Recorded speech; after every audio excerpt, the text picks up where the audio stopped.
কি কৌশল আছে শয়তানের? সে কোটি কোটি মানুষকে প্রতারণা করেছে। প্রথমে শয়তান একজনকে অবিশ্বাসীতে পরিণত করতে চেষ্টা করে, অথবা বহু ঈশ্বরবাদীতে, অথবা রাসূল সাল্লাল্লাহু আলাইহি ওয়াসাল্লামের শত্রুতে। যদি সে ব্যর্থ হয় তবে সে তার পরবর্তী কৌশলে চলে যায় বিদাত। বিদাত হচ্ছে নতুন চর্চা যা ইসলামের ভেতরের প্রকৃত শিক্ষার অংশ নয়। পাপের মতো আপনি অনুভব করবেন না, বিদাতের জন্য অনুতপ্ত হওয়ার প্রয়োজনীয়তা বোধ করবেন না। কেন?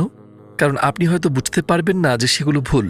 যদি শয়তান এইসবে ব্যর্থ হয়, সে চলে যায় বড় পাপগুলোয়, পরকীয়ার মতো, অথবা 5 ওয়াক্ত নামাজ না আদায় করা। যদি এটিও কাজ না করে, সে চেষ্টা করে আপনাকে ছোট পাপের নেতৃত্ব দেওয়ার জন্য। এখনও ব্যর্থ হলে শয়তান তখন অনর্থক জিনিস দিয়ে আপনার সময় নষ্ট করার দিকে মনোনিবেশ করে। এমনকি যদি এটি কাজ নাও করে তবেও সে হাল ছাড়বে না। সে আপনাকে আরও বড় সওয়াবের কাজ থেকে কম সওয়াবের কাজগুলিতে টেনে নিয়ে যাবে। এখন নিজেকে জিজ্ঞাসা করুন, আপনি এই পরিকল্পনার মধ্যে কতটা পড়েছেন?